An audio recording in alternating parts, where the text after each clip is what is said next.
पश्चिम बंगाल में हिंदुओं से कट मनी का बहुत बड़ा दावा किया जा रहा है। हिंदुओं से अवैध वसूली के आरोप हैं। सोशल मीडिया पर एक वीडियो और कुछ दावे तेजी से वायरल हो रहे हैं। किराएदारों और कामकाज से जुड़ी हुई जो जगह है उन पर अवैध वसूली की बात सामने आ रही है। वायरल वीडियो में एक परिवार की ओर से भी कट मनी यानी कि अवैध वसूली के गंभीर आरोप लगाए गए। परिवार की ओर से कट मनी यानी अवैध वसूली के गंभीर आरोप लगाए गए हैं। आपसे नहीं, मेरे से नहीं। जो मेरे घर में जो किराया रहते थे, वो पहले किराया रहते थे, वो आर्मी वाले थे। उनसे मेरे से उनको जमीन खरीदा उन्होंने। सबको शौक है रेल पर में घर बनाना, सबका शौक निकल जाता है। जब से घर बनता है एक एक साइन के लिए पैसा चाहिए, जिसमें प्रशासन और स्थानीय प्रभावशाली लोगों की भूमिका पर भी सवाल उठाए गए हैं। हालांकि इन दावों को लेकर कोई आधिकारिक जांच या प्रमाण सार्वजनिक नहीं हुआ है। फिलहाल प्रशासन की ओर से इस पूरे मामले पर कोई आधिकारिक प्रतिक्रिया भी सामने नहीं आई है। मामला चर्चा में है और जांच की मांग की जा रही है। वहीं बंगाल में 23 अप्रैल को पहले चरण की वोटिंग होने वाली है। जी मीडिया की टीम माहौल जानने के लिए लोगों के बीच पहुंची और उनसे चुनावी माहौल जानने की कोशिश की। बंगाल में रहने वाले ज्यादातर लोगों का मानना है कि जिसकी भी सरकार आई वो बंगाल में सियासी बाहुबली बन गया। ये कितने बाहुबली हैं पश्चिम बंगाल में, घोटाले पे घोटाले। वो तो बहुत सारे हैं, बहुत सारे हैं। जो गद्दी में बैठते हैं वही बन जाते हैं।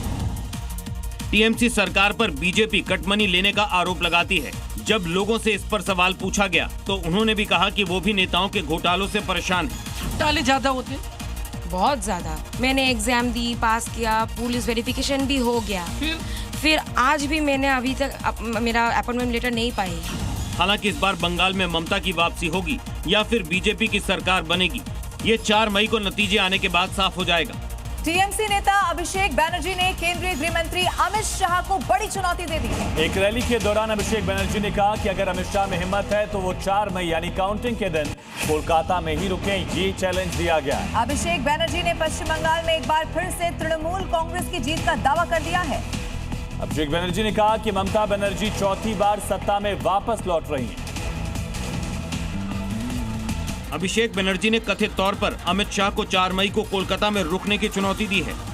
আমি অমিত শাহকে চ্যালেঞ্জ করব 4 তারিখ কলকাতায় থাকবেন, 12টার পর দেখা হবে। उन्होंने कहा कि अगर हिम्मत है तो शाह 4 मई यानी चुनाव के नतीजों के दिन दोपहर 12 बजे के बाद कोलकाता में रहकर दिखाएं। बाद में हम उनसे निपट लेंगे। আমি অমিত শাহকে চ্যালেঞ্জ করব 4 তারিখ কলকাতায় থাকবেন, 12টার পর দেখা হবে। हालांकि इस बयान पर अभी तक आधिकारिक तौर पर कोई जवाब नहीं आया है, लेकिन राजनीतिक सरगर्मियां तेज हो गई हैं। और आइए अब आपको दिखाते हैं चुनाव से जुड़ी हुई 5 बड़ी खबरें। बंगाल की सीएम ममता बनर्जी ने दुर्गापुर में रोड शो कर टीएमसी प्रत्याशी के लिए वोट मांगे। ममता ने बीजेपी पर हमला बोला, कहा बीजेपी लड़ाने का काम करती है, टीएमसी बंगाल की तरक्की चाहती है। कोलकाता में बीजेपी नेता और अभिनेता मिथुन चक्रवर्ती ने रोड शो किया है। मिथुन ने मतदाताओं से बीजेपी के पक्ष में वोट करने की अपील की। रोड शो के दौरान पार्टी कार्यकर्ताओं का जबरदस्त हुजूम यहां देखने को मिला। टीएमसी सांसद सायोनी घोष ने पश्चिमी मेदिनीपुर में नारायणगढ़ में रोड शो किया। सायोनी ने बीजेपी पर हमला बोला, कहा बंगाल में एक बार फिर से टीएमसी की सरकार ही बनेगी, जनता बीजेपी को नकार देगी। बंगाल चुनाव में बीजेपी के दिग्गज नेता चुनाव प्रचार में जुटे हुए हैं। महाराष्ट्र के सीएम देवेंद्र फडणवीस ने कोलकाता में रोड शो कर ममता सरकार पर हमला बोला। फडणवीस ने कहा कि तृणमूल के 15 वर्षों के शासनकाल में बंगाल की स्थिति खराब हो गई है। तमिलनाडु के कोयम्बटूर में बीजेपी नेता अभिनेत्री खुशबू सुंदर ने एनडीए प्रत्याशी के प्रचार में रोड शो किया। खुशबू ने डीएमके सरकार पर हमला बोला, कहा तमिलनाडु में कानून व्यवस्था की हालत खराब है।